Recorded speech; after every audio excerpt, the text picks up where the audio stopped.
This is the final word story time. Story time number 196. The milestone beckons, but there is work to do. Jeff Lemon and Bharat Sundaresan joining me this week. Nice to see your face down the screen, Bharat. You've done your hair toss, check your nails, baby. How you feel? Feel good as hell? You look like you're feeling good as hell. You've been watching Olympics. You've been having a nice time. You're actually at home for a rare sojourn in between doing other bits and pieces. Tell me about the hills.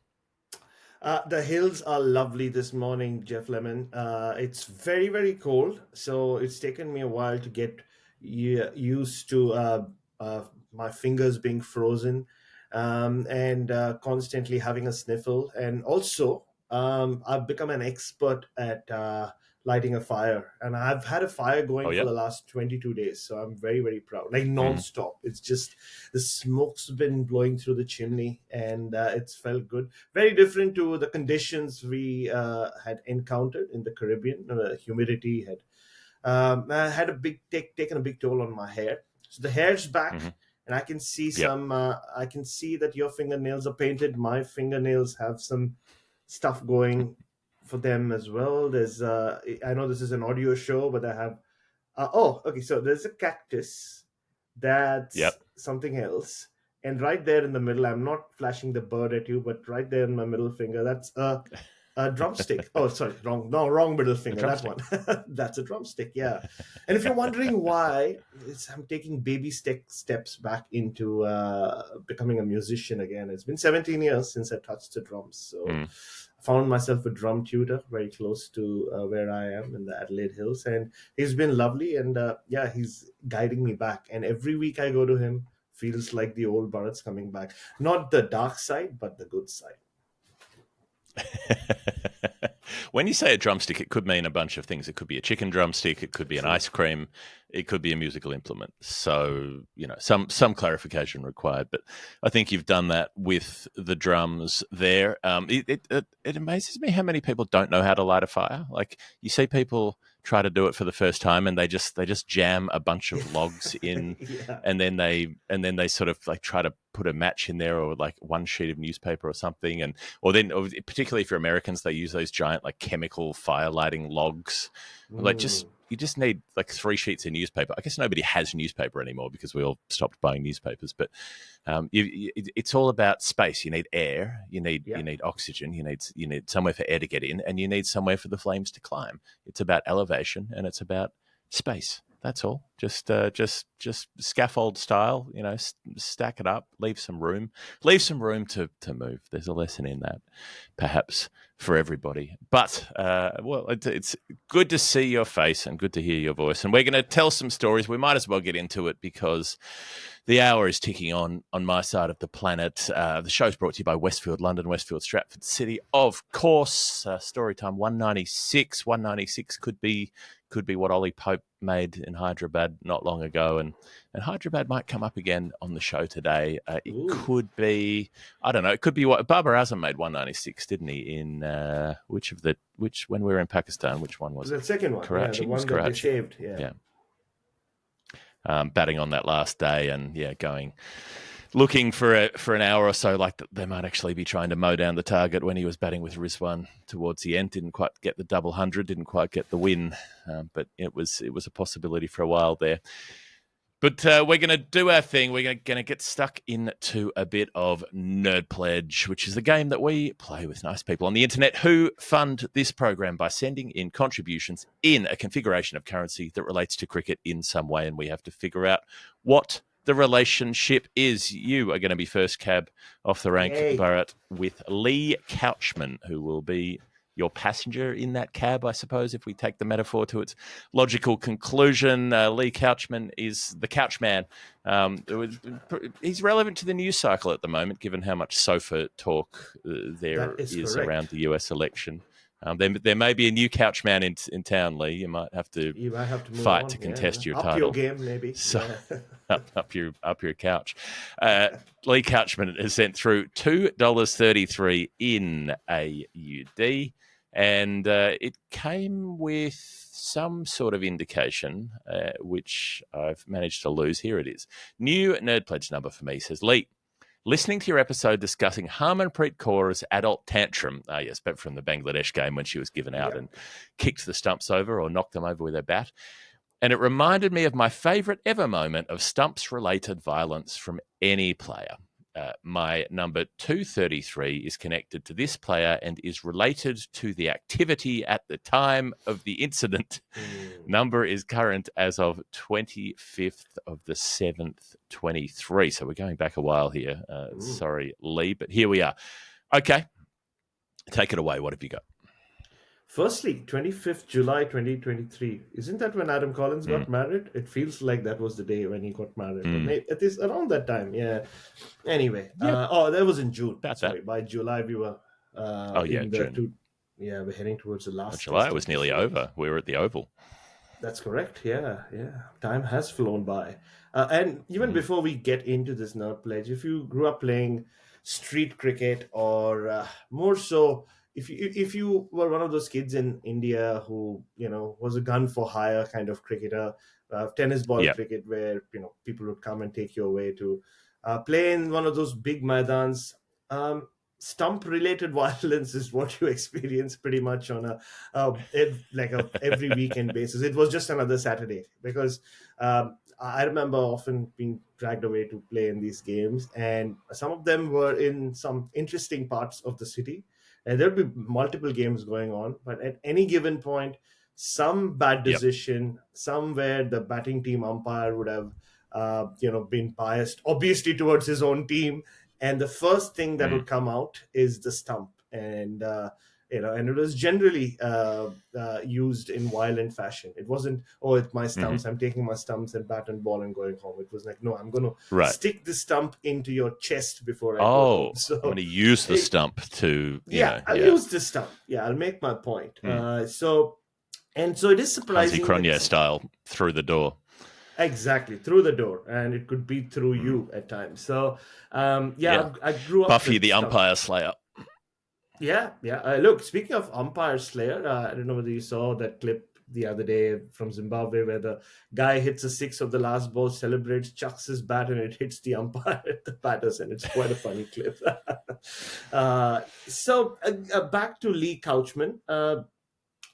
I, my mind went a few ways. I mean, see, the most famous stump-related violence we've seen, except the times that fast bowlers have uprooted stumps with a cricket ball, which is stump-related Sure. violence as well, is when a famous fast bowler kicked the stumps so hard that it went flying.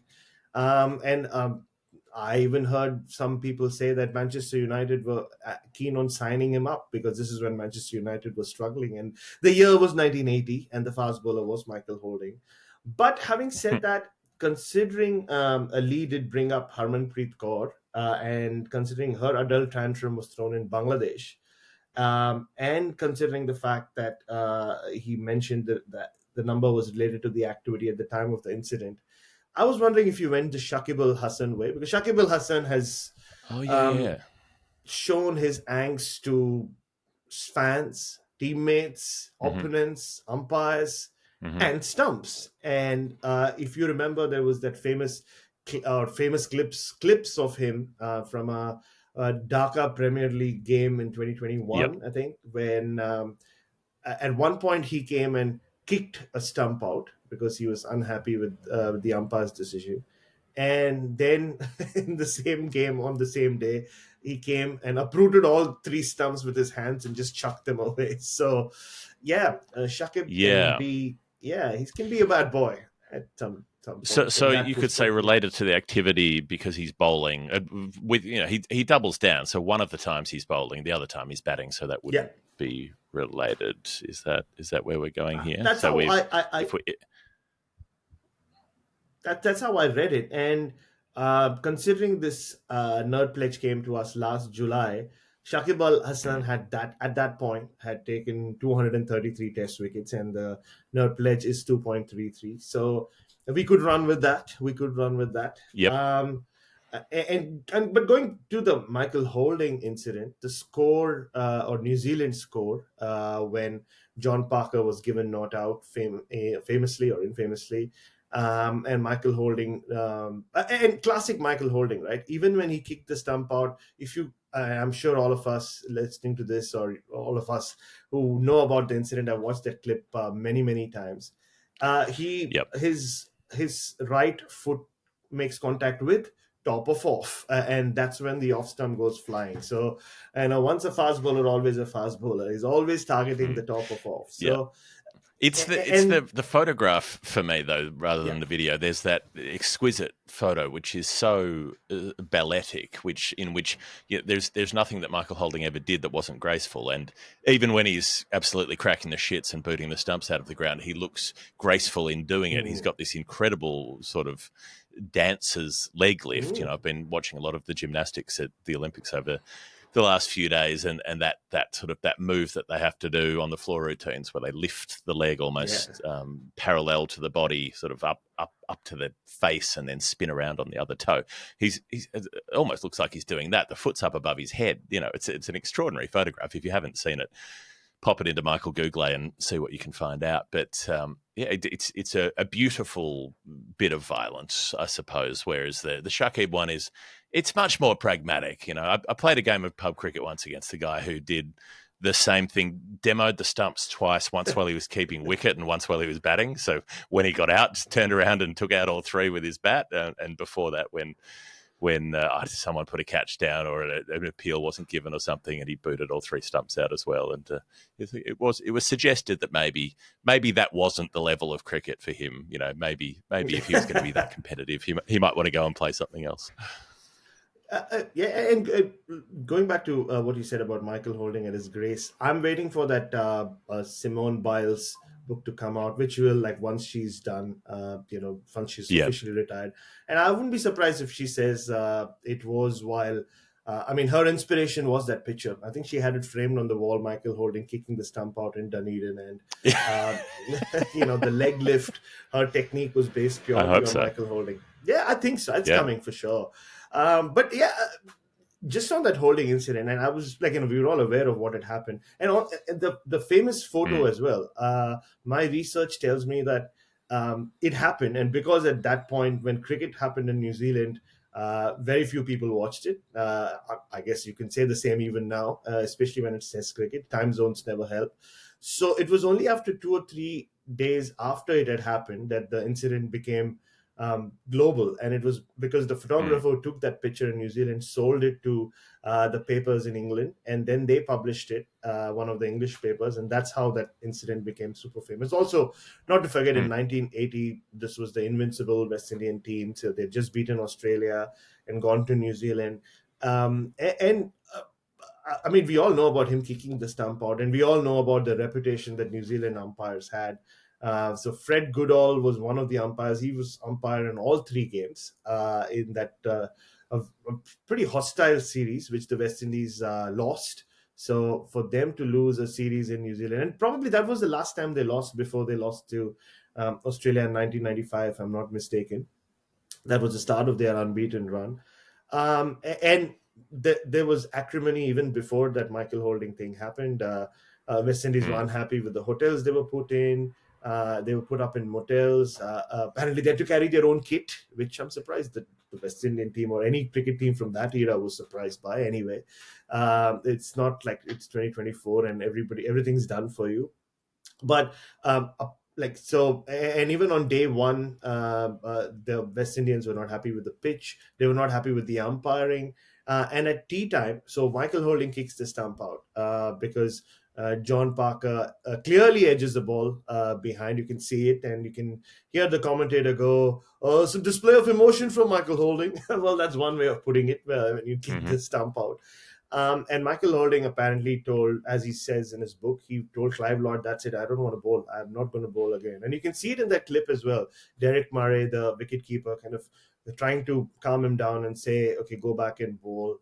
But then the umpiring decisions apparently kept becoming being an issue for West Indies to the extent, or at tea the next day, they refused Mm. to come out. And Jeff Howard, the captain, had to go into their dressing room and say, like, "What's happening? Why aren't you guys coming out?" And Clive Lord and his boys said, "Well, I don't think we're interested. Like, the umpiring, everything's going against us."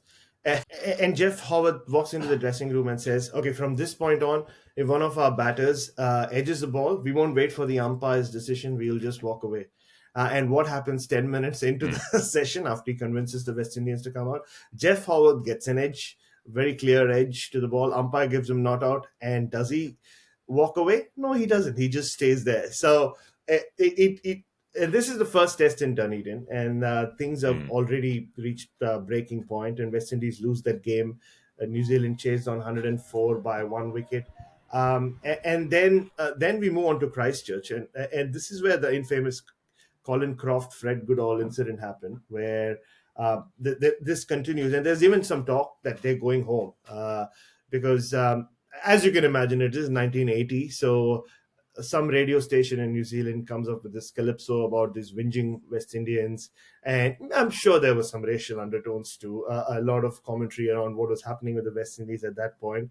Yep. Yeah, so the umpiring continued to be an issue, and then Colin Croft infamously gets no balled 11 times by Fred Goodall and just runs into him. Another clip that is pretty famous and has done the rounds for years since that happened. And you can see it even on YouTube when you watch the clip, when Fred Goodall walks down to complain to Clive Lloyd. He doesn't move. He just like holds his ground, like, okay, you come to me. I'm not going to stand up and Mm, apologize, or I'm going to stand up for my players. So uh, clearly things were going out of hand, and whoever was running New Zealand cricket then didn't help by making sure that Fred Goodall stood in all three test matches. So, and I mean, Fred Goodall wasn't the umpire that gave John Parker not out, the one where Michael Holding kicks the stumps out. But he's at the square leg umpire at that point. But in later interviews, he would say he came down, he was the one who put the stump up, and he called Clive Lord and said, as a senior umpire, hey, this is not done. Your player cannot behave like this. Apparently, one of the slip fielders comes up to him and says, yeah, I mean, what do you expect? You guys are just cheating. So, yeah, I mean, for players to call umpires cheats on the pitch was a sign of the reputation New Zealand umpires had back then. I mean, I remember mm, the famous story from Indian cricketers, Bhagwat Chandrasekhar and Bishan Singh Bedi and Prasanna in 1976, when they thought they were winning a test match. Everything was not out. And at one point, someone clean bowls a New Zealand batter and appeals to the umpire, and the umpire says, "Well, you just clean bowled him, like he's out." And then the bowler says, "Yeah, I know his stump. I've knocked his stump out, but is it out? That's why I'm appealing for it." So that was the reputation New Zealand umpires had. So, but yeah, so the holding incident was just not a one-off. It yeah. was part of this series where overall tour where West Indies were just unhappy with everything, especially the umpiring, and things just kept going against them. And Holding kicked the stumps. Croft almost knocked the guy out. Obviously, Colin Croft, being Colin Croft, would say much later that the umpire was just 5 feet 5 inches tall. I was 6 feet 8 inches. Like that, he didn't do it intentionally. Though, even though considering Colin Croft had an action where he would always jump away from the umpire throughout his career, and that only one occasion he goes the other way and rams Goes into the other him. way. It looked pretty intentional, Colin, but yeah. That's I think that's where probably the stump violence thing comes from in the nerd pledge. But Hmm. yeah, Shakib Al Hassan, clearly a Michael Holding fan. I mean, who isn't? Followed it up by not only kicking the stumps down, but also picking all three up and chucking them Hmm. away. So 2.33, Shakib Al Hassan. I don't know whether he's added to his test wicket tally since then. He might have. Bangladesh are always playing cricket somewhere or the other, and Shakib's always part of it. So yeah, Hmm. so I think that's my take on 2.33 from Lee Couchman. Very good. There you go, Leigh. Let's. I think I might jump to the break early because we're supposed to go at half an hour, but I won't have time to get through what we're going to Mm. get through. Before I do that, I will remind you about the good people at Westfield London and Westfield Stratford City who have been sponsoring this show all through the year and have been great supporters of what we're doing.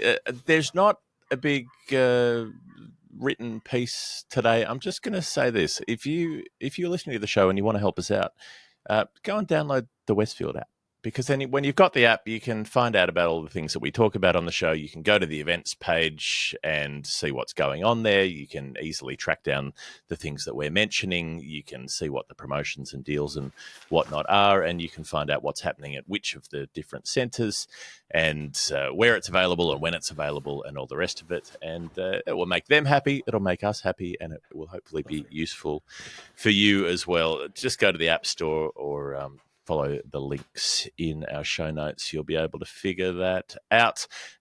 And we'll go to a break. If you don't like the breaks, you can get the ad-free feed as well. If you sign up on Patreon, as well as sending in a Nerd Pledge and being part of the show, you can also get the alternative feed. All right, back in a sec. It is the final word, story time 196. My first number for the day, Bharat, comes in from the Unforgiven, Sean McGivern. And Sean is part of our Nerd Pledge detective group. He's a very active member in there with helping us decode some of the things that are beyond us when we've tried and failed. So when a number comes in from Sean, I'm always I was inclined to go, oh God, okay, this could be tricky, and we can't ask Sean about it. But we didn't need to ask Sean about it because he very, very generously just gave us the answer. When he sent this one in, he said, "Here's a story. You should tell the story. This is what the answer is. Let's just cut to the chase." Easy. So bless you, Sean. Well, because it's really about the story. Sometimes it's about the chase, but most of the time it's about where you get to. So Sean sent a note that said, "I'll just tell you who my pledge is for. It's for Motganhali Jayasima."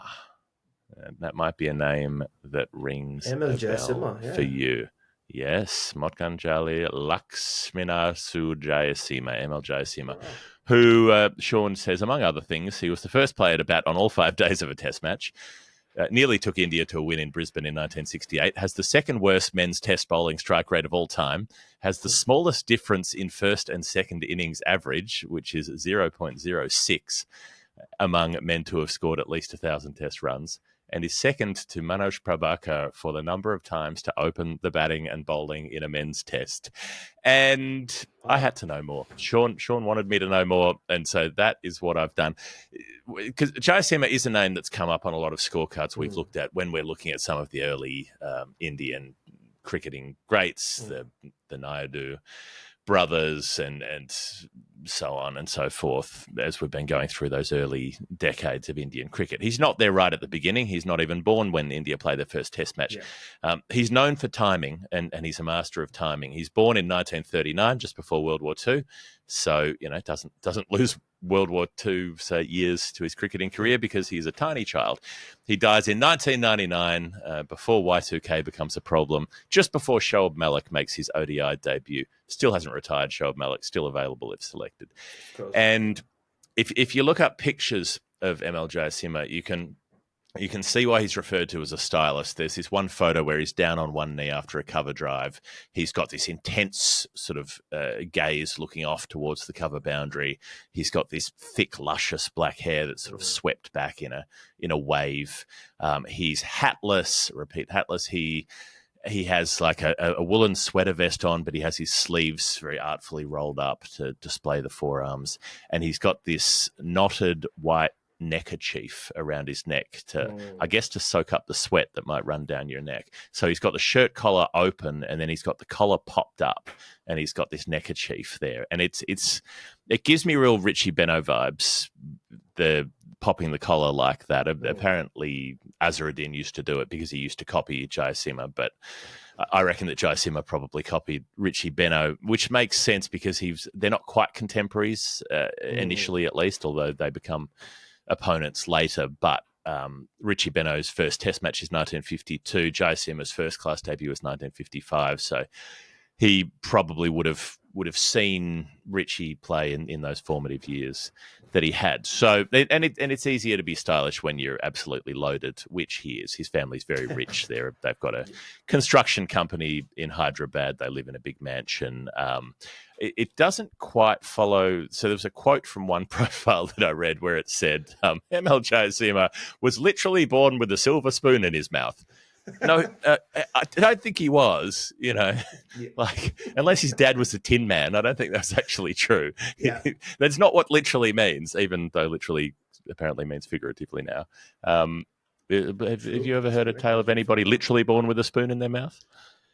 Uh, I, I want like if it has happened, I want like Mm. photographic evidence. Like I've encountered people who have behaved like they were born with Mm. not just a silver spoon in their mouth, but a silver spoon in each of their hands as well. But yeah, I don't think just like I don't plan to be a father anytime soon. But yeah, Sure. just for funsies, I don't think like Mm. other parents are going to allow me to like stick a silver spoon just into No, their kid's mouth when they've just come out. Firstly, I don't know why they would invite me no. into the room when the baby comes out, but yeah, Yeah. that's the only way we can make it happen, Jeff. Like maybe someday. Yeah, it'd have to be a gag. It'd have to be like a little Yeah. switcheroo, like a doctor slash magician who could do some sleight of hand Hey. and like whip a little like a pacifier in there or something like that. I don't know. There's I mean, something sleight of hand. I can't believe this unless they do exist. Nobody's come up with the silver spoon shaped pacifier. Like, think about it. Mm, Like, you true, can really actually. make a statement if you can get your kid Mm. a silver spoon. Well, maybe we should copyright that and start making it. I think we can make a killing with that. I used to go to a dentist when I was a kid, Dr. Telford, I think Arthur Telford, Oh, who left the dentist. this mortal coil some time ago. But he was a lovely man, and he was very good with kids who didn't like going to the dentist, and he'd distract you, and he'd joke with you and Right. talk about things, and his little party trick is he'd stick like a happy fun time sticker onto you at some point during while you were in the chair, and you wouldn't Ah. notice. So every time you left Dr. Telford's office, you'd look down and there'd be like a dancing crocodile sticker or something attached Right. to your shirt somewhere, and I'd always go in there going, I'm going to catch him this time. Like I'm going to pay attention. I never caught him. He was too good. So cheers, Oh. Dr. Telford. Anyway, here, where are we? We're talking about stylish. We're talking about style, and we're talking about wealth, and it's easier to be stylish when you're Mhm. wealthy, and it allows him to concentrate on his cricket, I suppose, because he makes his Ranji debut at the age of 15, plays for Hyderabad, opens the batting at 15 and makes 90 on debut, which is pretty ridiculous. Gets to Mhm. bowl after the follow on and takes 3 for 51. He does bowl. He bowls some off breaks. They're not the best, as we'll come to, but they're useful here and there. He plays a couple more games that season, a handful more each season until he's 19. And then when he's 19, he makes his first 2 centuries in a season. He makes a 50 against the touring West Indies side. So Hyderabad are 4 down, 28 on the board, and they're gone in the third innings. And he bats them into a lead, makes 52 against Wes Hall and Lance Gibbs, having got out to Sonny Ramadan in the first innings.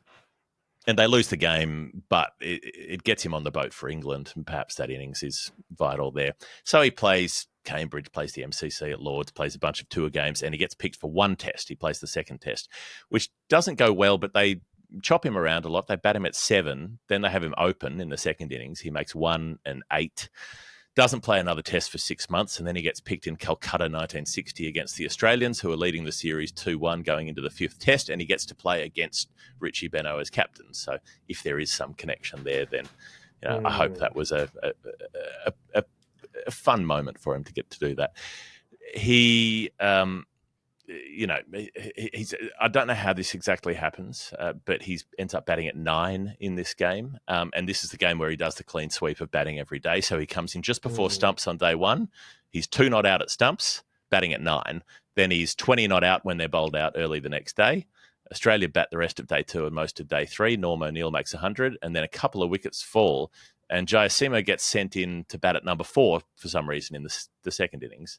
Comes out, he's scoreless, not out at stumps, and then he stonewalls. Like he can play dashing cricket, but he can stonewall with the best of Mm. them. He bats through an entire test day for 59 runs. He goes on to make 74, reaches 74 on the last day, and he's out. Seventh wicket to fall after a big stand with Chandu Borde, who we've talked about on this show Of before. course. Plenty of times. So they set Australia 203. Australia don't bother to try to chase it. It's a draw. But, coming away with a draw after a big first innings deficit is something for India. And he bats on all 5 days, the first to do it. 13 have done it now, including your idol, Ravi Shastri, as well as Rory Burns from that horror show at Edgbaston in 2019 in the Ashes, and Usman Khawaja at Edgbaston last year. Anyway. That's in January 1960. December 1960, plays the second test in Kanpur. Pakistan are visiting. And he's been moving around through the middle order, like I've said, but he's the opener for Hyderabad. So he becomes the opener for India, replacing another one of your favourites, Pankaj Roy, who is wrapping up at that stage, I think. So talked about stonewalling. This is stonewalling. Pakistan have made 335 first up.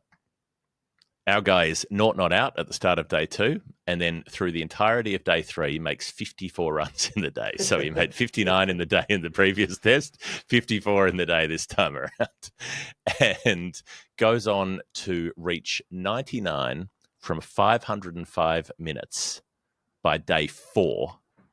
And then he's run out going for a single to get his 100. And you know what? You fucking deserved it. Yeah,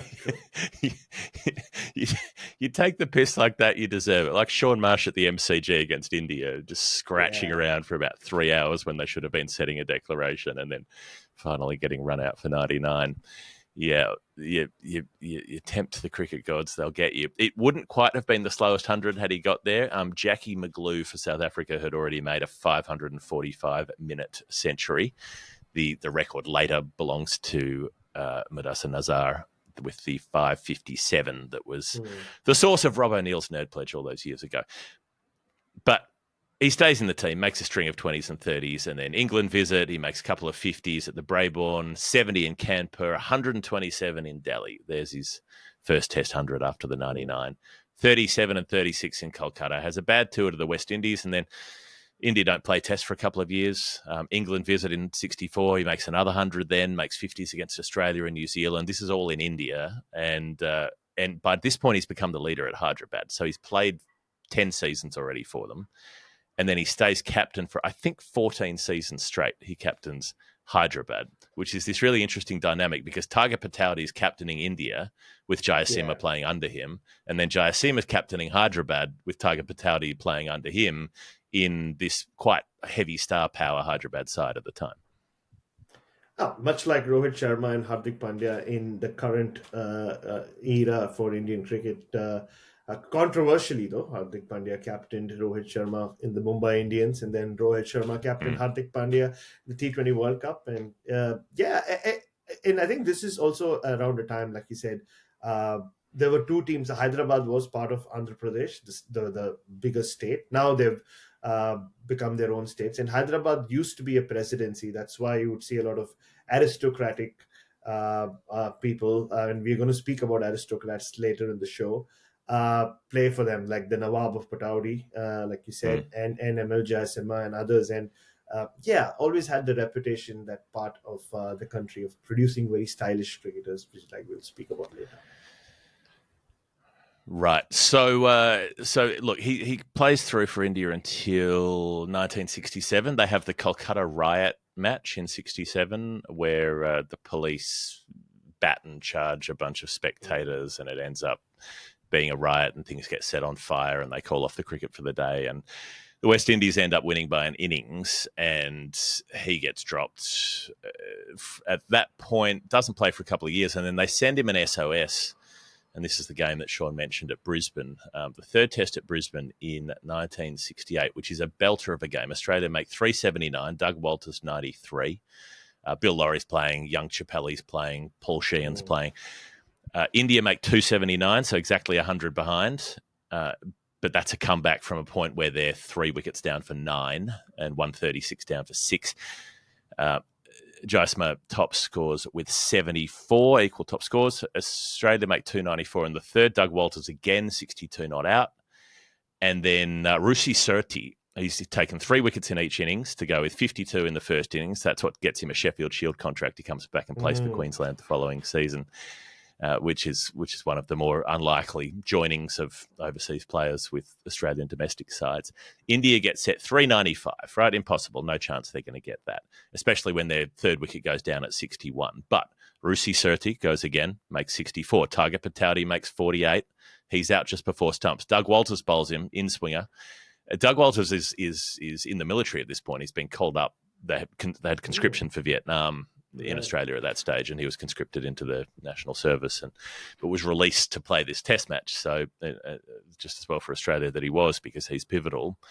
Rusi Surti gets out early the next morning, leaving ML, our man, to start the day on 5 not out, batting again with Chandu Bordade. And this partnership does a few things over the years between Jayasma and Bordade. So, they get together, they put their heads down, and they put on 119 of the runs that they need to get the 200 and a bit that they need to chase down. So by the time that partnership's broken, when Bordade is out, they need 85 to win. They add 3 more before Bapu Nadkarni is out. This team has all of these players that we've talked about on so many story times. It's a parade of the hits. They add 10 more runs when Erapali Prasanna gets out, 10 more when Bishan Bedi gets out. So they need 62 for the last wicket. And Jayasma keeps ticking it down, 52 to win, 42 to win, gets it down to 40 to win, raises his century, his third century in Test matches. And this is having arrived in the country, I think, the day before the Test match, and I think he got to Brisbane the morning of the game. So, no time, no prep, no nothing, an hour in the nets or whatever it was, and he's into the Test match. He's batting with Umesh Kulkarni, who lasts for half an hour, does his bit, pats back the bowling. And they've got Johnny Gleeson, the mystery spinner, who couldn't take any wickets up the order, but he has gone through the last 3 of the tail. Bob Cowper's bowling a lot, bowling his fairly part-time spin, but it's working. He's got 3 wickets, and Jayasma feels like he has to take on Bob Cowper. It's a bit like the Kohli run chase at Adelaide in 2014, where it's like you've got to score quickly enough to have a hope of winning the game, really. Yeah. So he takes on Cowper, hits him to the deep, catch is taken at deep square leg. They lose by 39 runs, but it's an outstanding individual performance, and it's a last hurrah because he plays in Sydney, doesn't make any, tours New Zealand, hosts New Zealand, tours West Indies, just can't make a run. 9 tests after Brisbane, he averages 10 across those Test matches. His bowling's gone by this point, doesn't take a wicket in the last 5 years of his career, which isn't that many Test matches, but still, and doesn't bowl much at the start of his career, so doesn't take a wicket until his 14th Test match. And then there's a stretch through the middle of the 1960s where they open the bowling with him all the time. He's part-time off spinner, and he often doesn't bowl many overs. He might bowl 1 or 2, sometimes 3 or 4 in the innings, and that's it. But he'll still open the bowling. So I don't know what the gimmick was, what the reasoning was, but and it's not like he's that economical. A lot of bowlers in that era are going at 1 run and over or something. He's going at 2 to 3, sometimes more than 3. So I don't know why he keeps opening the bowling, but he does. All that time for his first wicket, it's a good one. Garfield Sobers, LBW for 19, fine, you'll take that. But then afterwards, it might be the most mediocre list of wickets that I've seen in terms of just name recognition. Jimmy Binks. Never heard of Jimmy Binks in my life. I'm sure some people in England will be mad, but there we are. Barry Knight. Jimmy Binks was the wicketkeeper, was he? No, there's Jimmy. Or he bowled. I know he's one of those number 11 kind of characters. I've heard that name before. Yeah, well, it's a enjoyable name to say, but who knows? Peter Parfitt, who was a good player, but not a high-profile player. Vic Pollard of New Zealand, Graham Dowling of New Zealand, Seymour Nurse, who was decent, but again, not a superstar. And Shagger Sheehan, Paul Sheehan. So that's his pretty low-profile list of wickets. So that's 8 players, which means he got one of them twice. 51 innings, 9 wickets, with a bowling strike rate of 233 balls per wicket in tests. And he got Vic Pollard out twice. Imagine you're facing a bloke with a 233 strike rate and you're his buddy. Bloody hell! I don't know what he could be expected to do with that. So yeah, it's not the second worst strike rate of all time if you count like 1 or 2 wickets, but it's the worst strike rate of anyone with as many wickets as 9.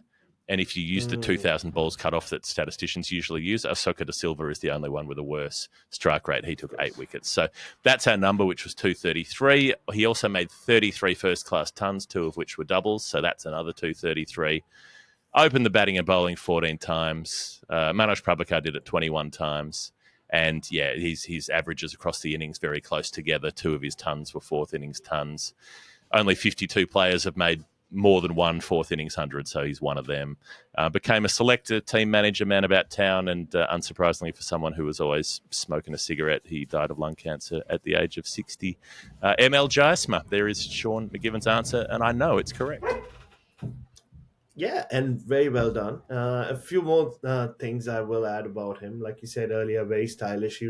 That was the era, right? Him and Patowdy were, the before they weren't quite the Brill Cream boys. That was Farouk Engineer who kind of took over from them. But during the '60s, yeah, even though his numbers really don't stand out with bat and on the bowling, I think this is the era when India just would throw someone the ball who could just use the new ball for a few overs and scarf it up before the spinners came in. This is why Sunil Gavaskar takes a lot of pride in him being a new ball bowler, or Eknath Solkar in the '70s. So Emil Jaisimha, the Hyderabad with its stylists. So Mohammad Azharuddin always, like you said earlier, kind of looked up to Emil Jaisimha, and then Azharuddin was followed by VVS Lakshman, and Ambati Raidu was supposed to be the next one in that lineage. And Ambati Raidu was a stylish cricketer. He's pretty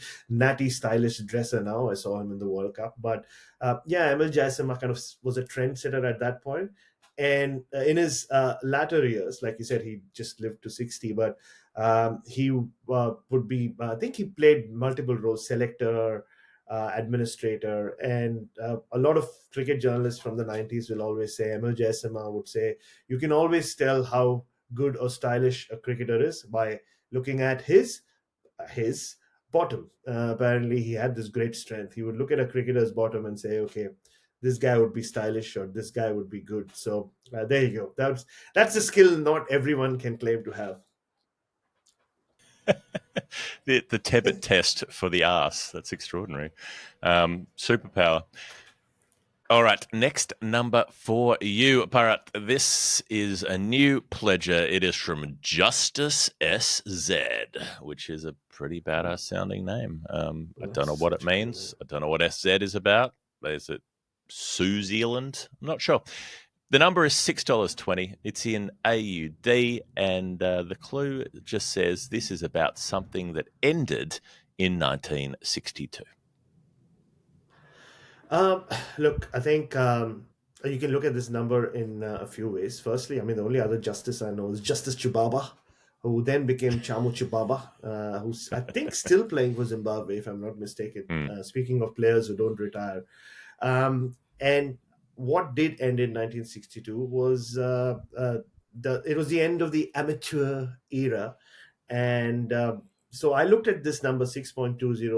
You can look at it in two ways. So 62, or maybe justice feels like the amateur era should have ended 62 years before than it did. Like, because and by the amateur era, I mean he or she specifically is talking about the gentleman versus the players game, which had been a fixture in the English cricket calendar for 170 odd years. I think the first one was played in 1809, and the 1962 one happened to be the last gentleman versus players game. And to just put it into context, it's 62 years ago now.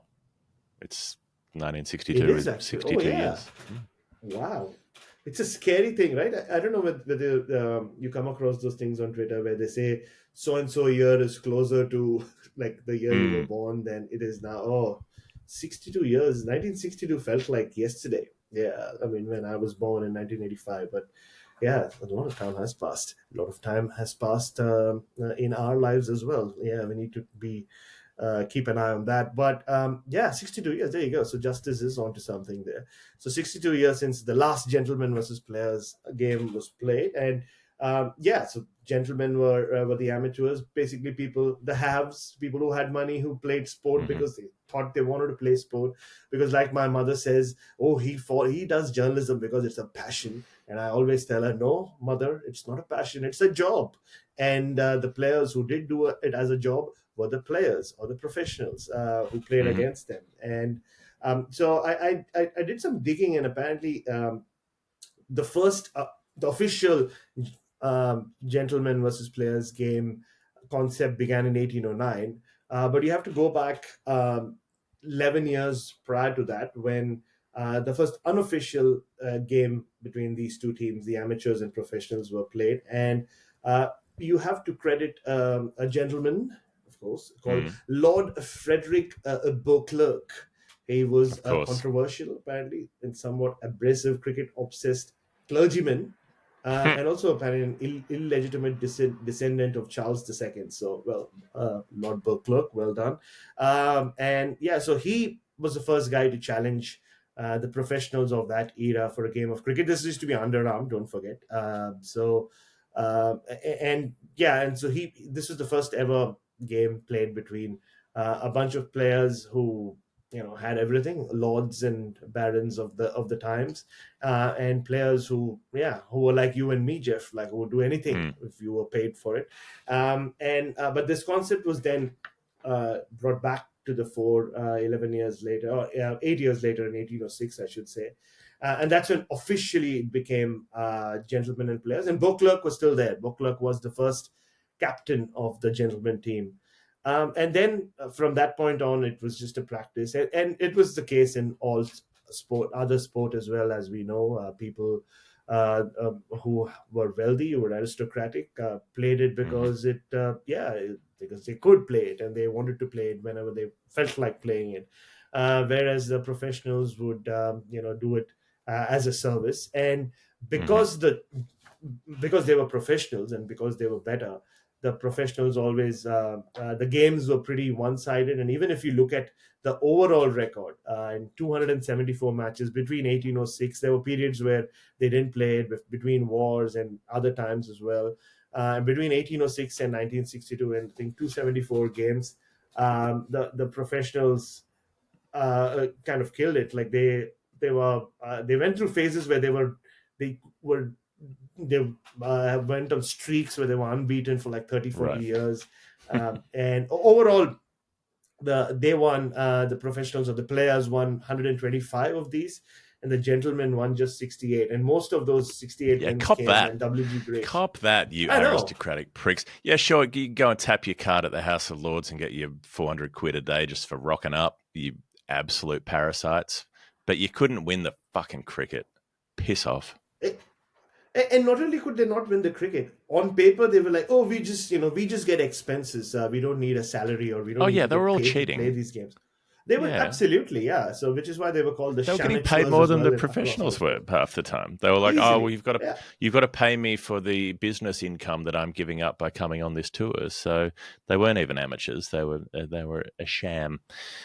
Shamateurs. There you go. Mm. But I found this interesting, that because the games were so one-sided and the players were dominating it, there was some interesting contests between these two teams. So there's a famous barn door match in Hmm. 1837, where the gentlemen, when they bat, their stumps are just 22 inches. Oh, sorry. Hmm. Yeah. Uh, so the stumps back then used to be 27 inches, and they're reduced, and so they're just 22 inches.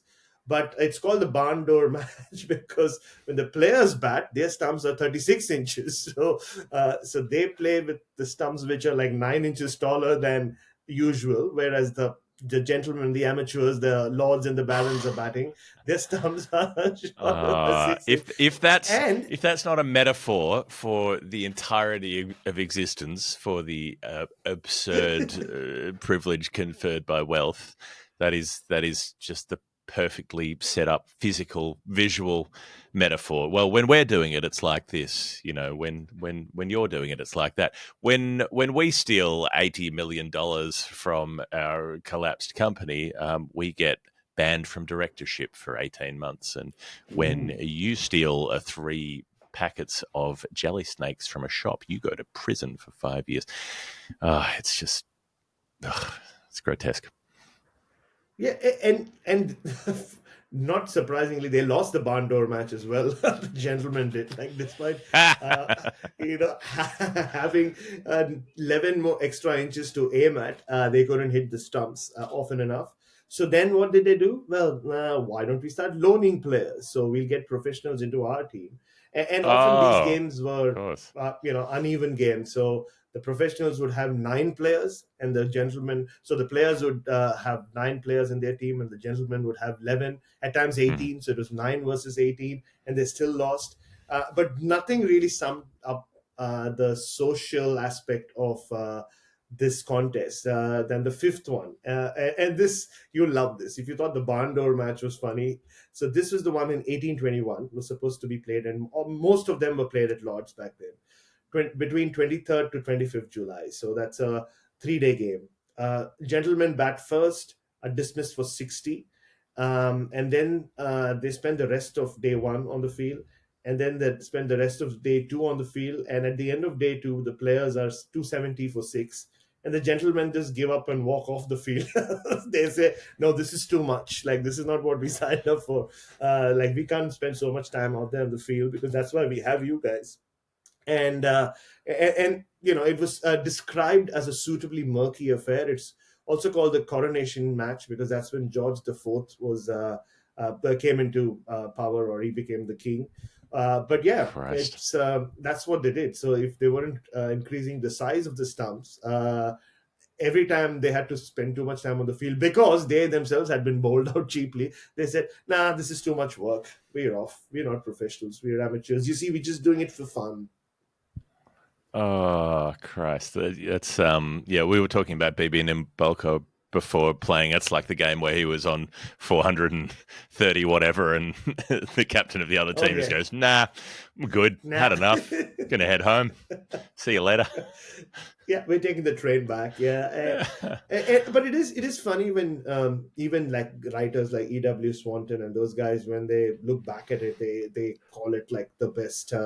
Uh, some of the best matches ever played, and like, talk Oh, about the come off it. importance of the gentlemen versus players games, and all of that. And I think over time, the significance of these games changed. I mean, the social status aspect of it never changed. And I mean, the most times professionals always had better bowlers, because they were professionals, they were Because they hardworking, they actually had a did the job to work. do. Yeah.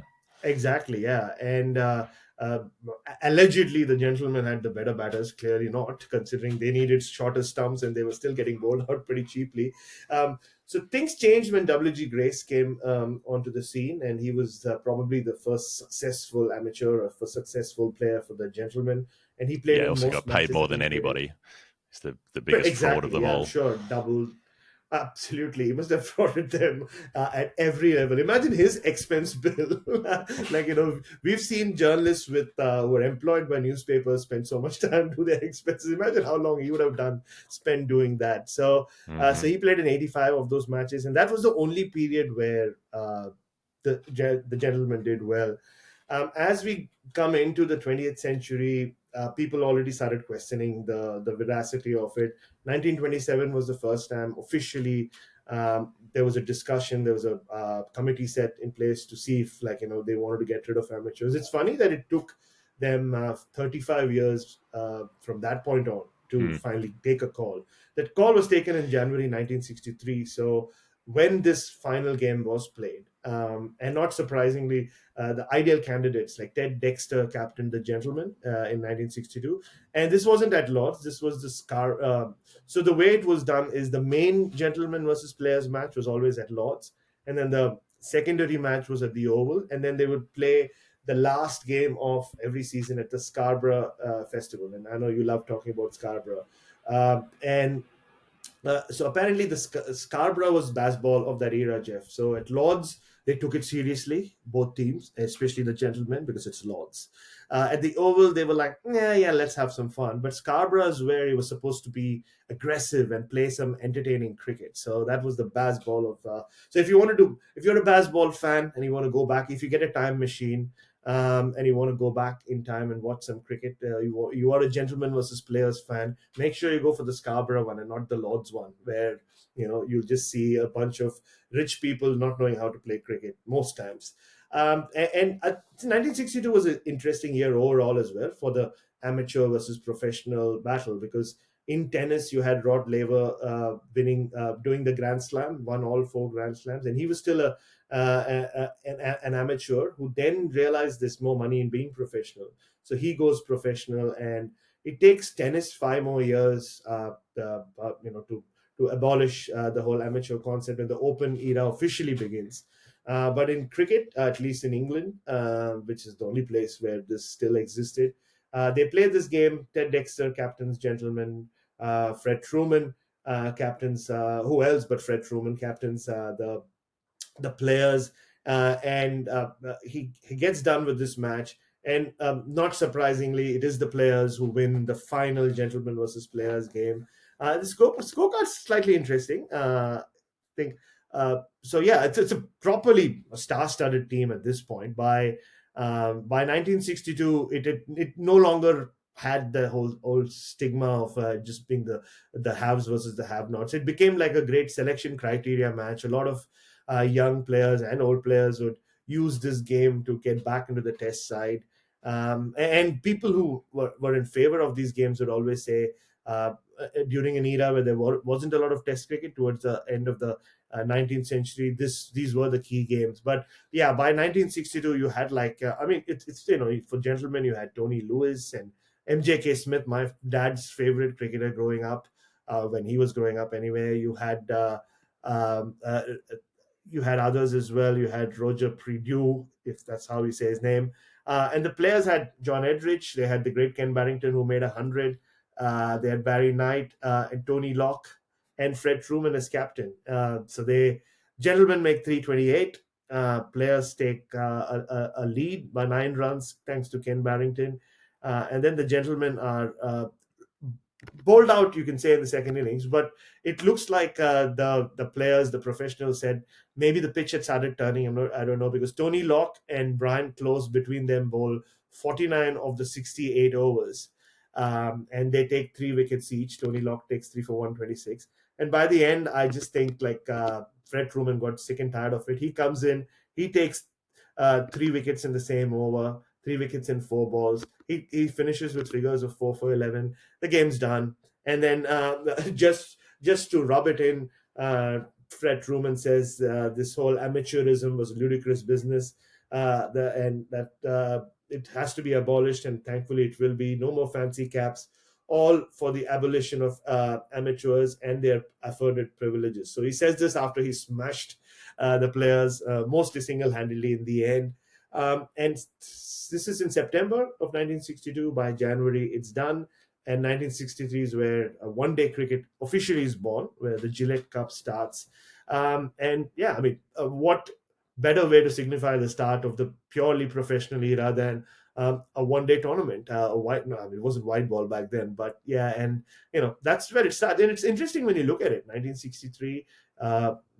They finally put an end to this gentleman versus players nonsense, and then they start one day cricket, and one day cricket then leads to the limited overs cricket World Cups, Kerry Packer, and everything changes in 1963. So basically you tell the rich people to stay away from playing the game anyway. Everybody makes money. It's a win-win-win.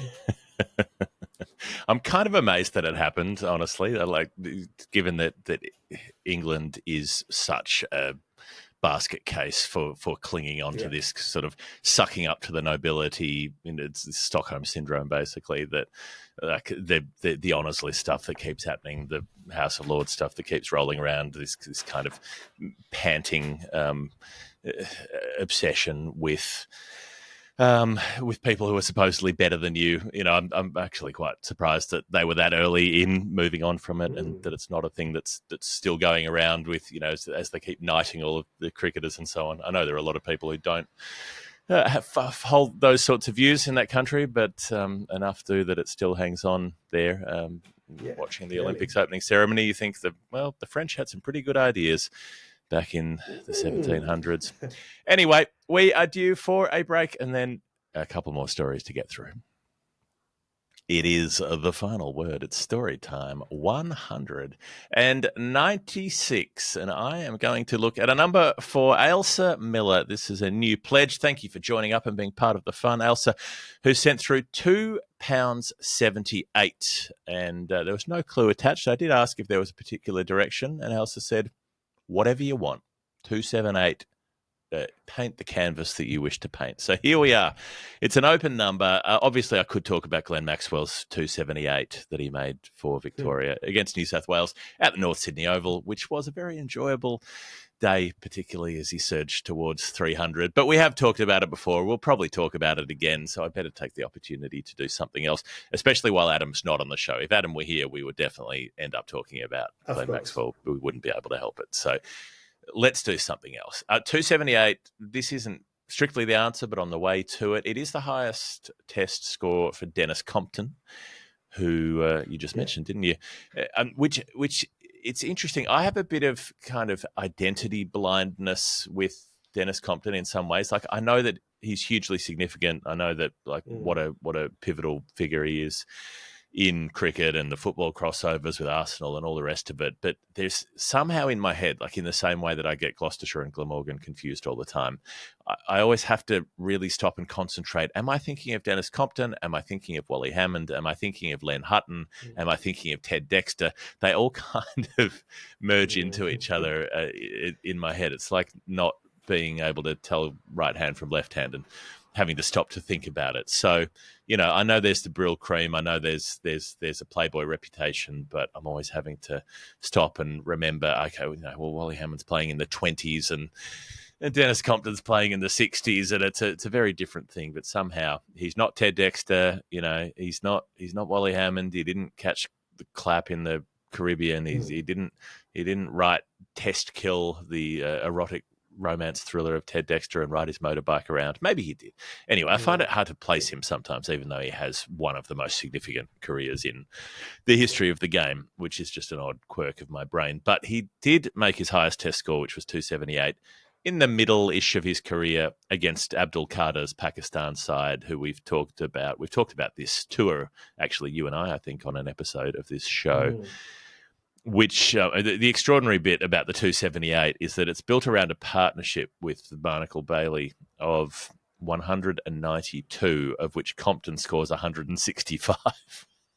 So he was getting into them at Trent Bridge that day. He made 93 in the next test at Old Trafford in a draw, which makes it all the more wild that Pakistan pull off that win at the Oval that we've talked about before, where it's a wet deck and the ball's doing plenty and both sides are bowled out cheaply both times, and Pakistan managed to, well, they're not bowled out right at the end. So they bowl out England at the end in order to win that game. So Compton thought that his 278 was nowhere near as good as the 53 that he made at the Oval when England were 130 all out and the pitch was doing all sorts, and Pakistan managed to pull it off. But I wanted to look at another 278 made by VJ Merchant, since I was on this sort of post-World War II India tip on this episode. I thought I'd keep going that way. March 1945, Bharat. World War II is still happening, but it's kind of simmering down a bit, I guess. In India, the Japanese have been turned back in Burma. India's not about to be invaded anymore. So they're playing Ranji Trophy. Why not? They play the Ranji final in March. Bombay versus Holkar. A couple of teams with a lot of stories attached. This Bombay era, you've got the Merchant brothers. You've got Madhav Mantri, who you were talking about a few weeks ago as one of your M&Ms. Yeah. The one who made sure that Gavaskar didn't accidentally get swapped in the maternity ward. Or the other one. Not that one. But it was the other uncle. Yeah. The other uncle. It was the maternal uncle. Yeah. Okay. Yeah, Madhav Mantri's been stealing his spotlight all these years. Holkar, they're a star-studded team. They've got Syed Mushtaq Ali. They've got CK Naidu, CS Naidu, Bibi Nimbalkar, who I think I said that we'd mentioned him earlier. We hadn't. I knew that I was going to mention him later. There he is, BB, who you've also done an answer on. So all of this is coming together. It all just worked that I was on it always does. On the show with you today. Yeah, we don't set these things up ahead of time. They just come together. So BB is there with CK and CS, and they're all the players that we saw. It was up at Indoor, wasn't it, at that ground where Yeah, all of the yeah. there are all of the tributes to those early pioneers of that great era for that part of India in cricket. So Bombay, now Mumbai, but then Bombay, bat first, make a decent score, 462. Rusi Modi makes 98. In this season, Rusi Modi makes 1,008 runs in the season, which, doesn't sound that huge when you're thinking in terms of county cricket. He played 5 games. And he made over 1,000 runs. He averaged over 200 for the season. So, in reply, Syed Mushtaq Ali for Holkar makes 109. The middle order don't offer as much. They're all out for 360. So we've got a lead for Bombay of 102. They come into bat in the third innings. How many do you need? How far ahead do you want to get? Etc., etc. Oh, it's a timeless match. They can do whatever they want. And so what do? They make 764 in the third innings. They have an opening partnership of 80. They're one down at 117, and then Rusi Modi at first drop makes 151. That's when he goes past the 1,000 for the season. Rustom Cooper is batting at 5, makes a century as well, 104. And they're both out, as is Fudkar, by the time Vijay Merchant is out for 278, having batted for 8 hours and 5 minutes in the third innings of this game. He's also only hit 24s, so he's scored 80 runs of his 278 in boundaries, and he's run the other 198 of them. So it's a fair effort. The last 63 he puts on in a partnership with his brother Uday Merchant, who makes 73. So it's a nice little brotherly bit for them to finish it off. CS Naidu bowls 917 deliveries in the match, which is, I believe, still the first-class record. It certainly goes well past Sunny Ramadan with the test record. What was it, 98 overs, I think? So 560, whatever, 600 deliveries that would be. So, look, they've scored a few, right? They're about 800 runs ahead. And you'd be feeling a bit flat if you were Holkar. Yeah, you're 800 behind. Then the openers both get out quickly. They're 2 down for 12. And what do you do if you're number 4 in that situation? You make 249 not out in the fourth innings, because why not? Who is it who does that? Who's batting at 4 for Holkar in 1945, Bharat? Dennis Compton. Did you mind? Oh, wow. Oh, Dennis Compton. Yeah, this is... I remember that, yeah. He's in the army in India in 45, and they allow him to take leave, and they allow him to play for Holkar in the season. So years before he makes 278, he's on the other side of it in the fielding team while someone else makes 278. There are not a lot of 278s in first-class cricket, but he makes one and has the other inflicted upon him.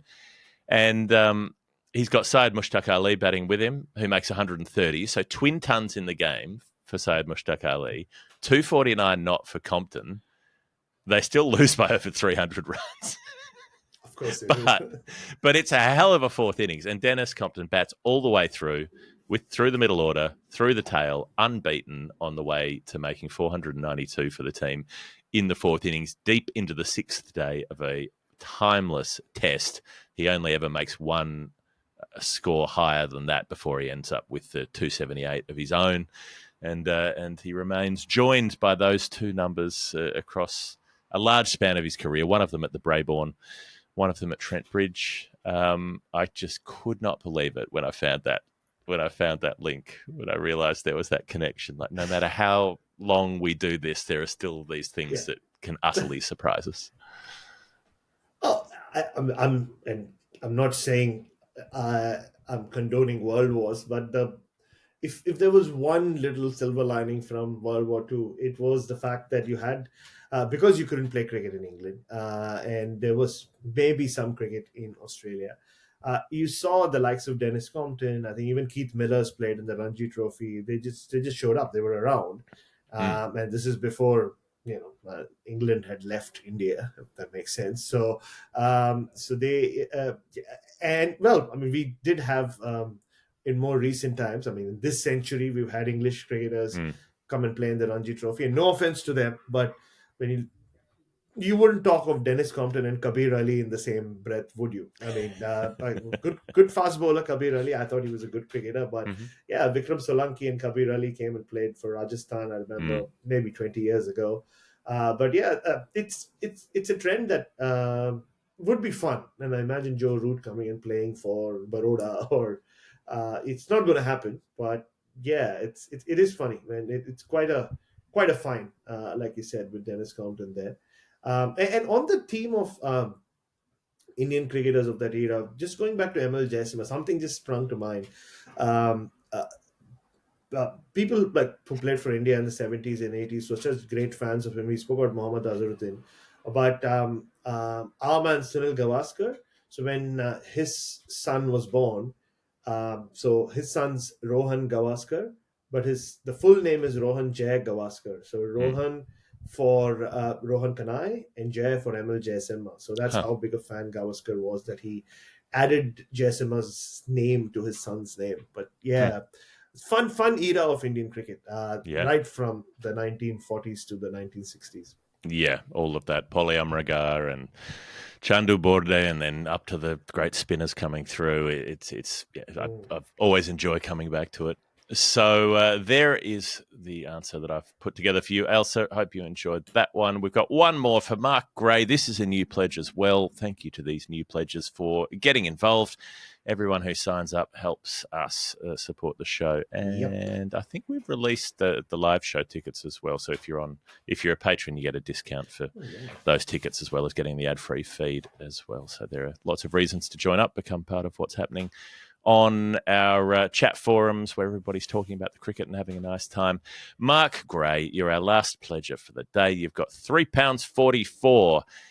Not the hardest pledge ever, says Mark, especially given the date. Don't overthink it. It relates to a player we all heard plenty of during the 90s and in different ways subsequently. He happens to be exactly 10 years older than me, not that you know that I've just turned 50.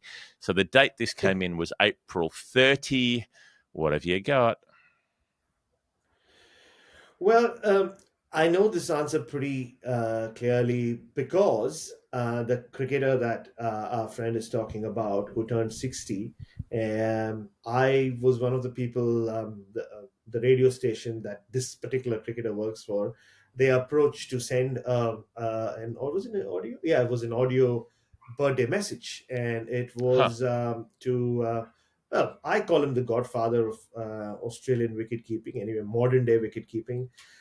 It's Ian Healy. And I think he turned 60 on April 30th, and he hosts his breakfast show on SENQ in Queensland. Mm-hmm. And I've been a long-standing guest or on that show. And yeah, I've got to know Ian Healy pretty well in the last few years. He's a wonderful guy.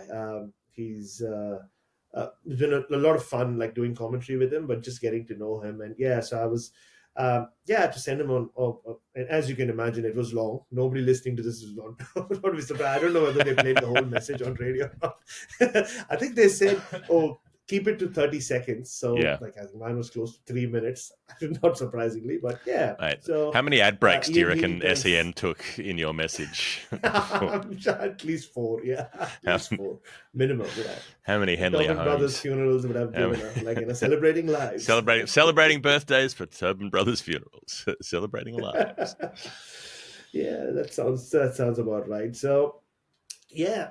So Ian Hill, it's funny Ian Healy turning 60 because it was only recently I was reading an article that Crash Craddock wrote about Ian Healy turning 50, and that was 10 years ago, obviously. And Mm. then at that point, Crash had written about how time flies.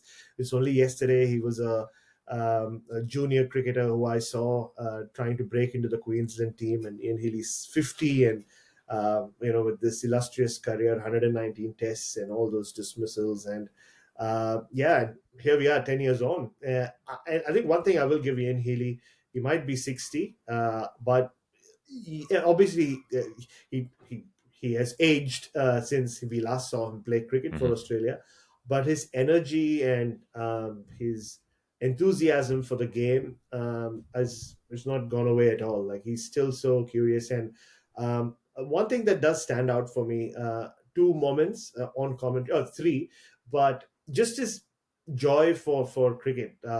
We you come across a lot of cricketers from around the world from that era who kind of get jaded, and they kind of Mm. they do commentary as a job, and then they sign out. But I remember when India won the Gabba Test.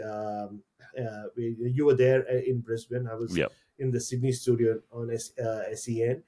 So they called me in during the winning moment when Rishabh Pant hit the winning runs, and Ian Healy was on air from the Gabba, and he got emotional. Like, I remember, so they gave the floor to me when India won, and like, I had to come up with something which was like dramatic, and I don't remember what I said exactly, but yeah, I said call it the greatest series win or something like that, a day to celebrate Indian cricket and India and all that.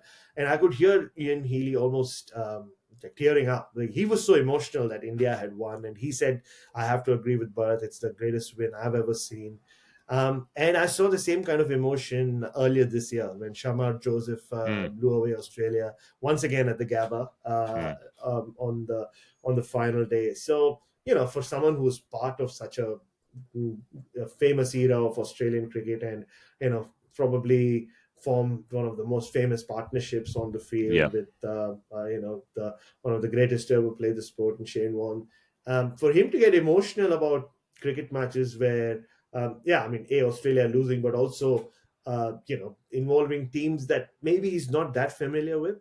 Mm. I think tells me a lot about his joy for the game. And yeah, it's been fun getting to know him, but also to do commentary. We also had that famous afternoon during the 2021 opening Ashes test at the Gabba, Right. when you were there as well, Jeff, and the electricity went out. So there was no footage on TV. So there was no coverage for, I think, 2 or 3 overs. And the only live commentary team was SEN, and the only two guys they had were Ian Healy and me. And suddenly I get an SOS call from Mitch Scott, the producer, the ace producer, and he says, Bharat, where are you? I said, I was, what I must have been doing, just floating around talking to someone. Yeah. And I'm like, I'm just outside. He's like, no, you have to run to the commentary box, and we are the only live broadcast. You're taking over this call. And so I run in, and I'm like, look, it's Ian Healy. He's done commentary, and he's been a caller and color guy for 30 years. So I just walked in and I said, oh, so he's like, so who's going to do the calling? Like, you do the calling, right? He's like, nah, this is your moment to shine. You do the calling. I'll just stick to color, and don't worry, Mm. just be you, and we'll carry it through. And then I started calling the game. And this is 2021. I'd been Mm. doing radio commentary for 2 years at that point. So yeah, I was a little like, and it's commercial radio as well, like you said, Mm. a lot of ads. And I remember, like, at some point, just off mic, whispering to Ian Healy and saying, what do we do with the ads? And Ian Healy's like, oh, we know the product. You just come up with the names of the products. I'll come up with punchlines. And then off the cuff, like, he was just improving like these punchlines. Like, I would be Huh. like, oh, that's gone to the boundary, so that four must be brought to you by installerine. And then Ian Healy would just come up with like his own little punchline. Oh, we had a blast. Like, we did 3 or 4 hours of it. And but again, I mean, just the like, I thought he was so generous. Like, a lot Mm. of people could have said, look, you're this young kid, like, I don't know how much commentary you've done, I'll do it, just sit there and listen to me. But the fact that he said it's your moment to shine, just Mm. take over. And yeah, and then ever since that, like, yeah, he's always on call. I remember I had to do a live talk here in one of the clubs in Adelaide, and I needed a guest to just call in, and it took just one message. And he, even though he was at a lunch talking, he said, like, I'll take a break from them, and then I can do it for 10 minutes. So eventually I didn't need to I didn't I said, no, it's fine, you carry on with Mm. your lunch thing. But yeah, I mean, the Ian Healy I've got to know is this lovely, generous, kind man, but also someone who's and when I talk of him being the godfather of wicket keeping, I remember again, before that Gabba test, Alex Carey is about to make his test debut, and we were not on air, we were just looking down on the field, and Alex Carey was just warming up. And just the things he could pick up by just watching him from upstairs, like, and Mm. at the Gabba, as you know, we're quite far way up. He was like, "Oh, his technique's okay, but look at his right hand. Look at the index finger." I'm like, "Wow!" I mean, Yeah. yes, he is a wicket-keeping genius, but the things that he can pick out, and no wonder, like every wicketkeeper subsequently after Ian Healy has like at some point reached out to him. Brad Haddon worked a lot with him, and Mm. you were there in 2019 when Tim Payne was trying to get back into form with the bat before Manchester, and Ian Healy said, "Bat like a wicketkeeper," and he makes that 50 in that crucial partnership. So. Yeah, so Ian Healy, birthday wishes. I mean, we're a few months late for that, but I think that's who our friend means. Or he's the one who's talking about with his nerve pledge. Very good. I like it. Yeah, it's I mean, it's a curious thing when suddenly things fall apart, and then you get to see a side of people that you might not otherwise. Mm. The getting emotional about the Brisbane thing's really interesting, actually, because he's playing in that '88 Test match, which is the previous time they'd lost, and Yeah, that's his third or fourth Test. So yeah. he plays in that First year Pakistan of trip Test cricket. just Yeah, before that, yeah, and then that's the first Test in Australia that summer, and they get beaten badly by the Windies, and then every Gabba Test for the rest of his involvement with cricket, and he would have, I'm sure he would have been at true. every one of them. He would have played at a Yeah, dozen of them. Famously didn't get that farewell Test when Gilchrist was coming through in '99, but he's there for so many of them, and then he's there as a broadcaster and all the rest of it. And he yeah. just would have watched Australia mostly win and occasionally draw at the Gabba for 30 years, and then to see 30 to years. see Yeah. two of the most remarkable finishes there in the last 3 years, would have been a major Mm. novelty, if nothing else. All right, I think that's a nice place to leave it. Thank you, Mark Gray, for your 344. Get involved if you're listening, if you're enjoying the show, or if you've had a number a while ago and you want to do it again. Jump on patreon.com/the final word. You can change your number up. You can send us a message and let us know what's going on. You can get on the Discord chat page and drop us a message there, however it is that you want to get in touch. New numbers, we'll add them to the list, and we will carry on being sent off on little chases into the corners of cricket history, because there's always a story to tell. Where we've done 196 Always is. episodes and we're nowhere near running out. So keep them coming. Mm. We will have more stuff coming up in the next few days. Our interview with Jason Holder is supposed to come out on Monday, so keep an ear out for that. Ooh. It's an excellent conversation with someone who was very, very upfront and didn't give any media spin answers. Gave the kind of answers that mean something. We'll have the weekly show to come after that, maybe Wednesday. There'll be more story time next weekend. On and on it goes. This has been the final word. Thank you, Bharat Sundaresan. Thank you, Westfield London, Westfield Stratford City. Get the app if you haven't done so yet. And other than that, we'll see you next time. See ya.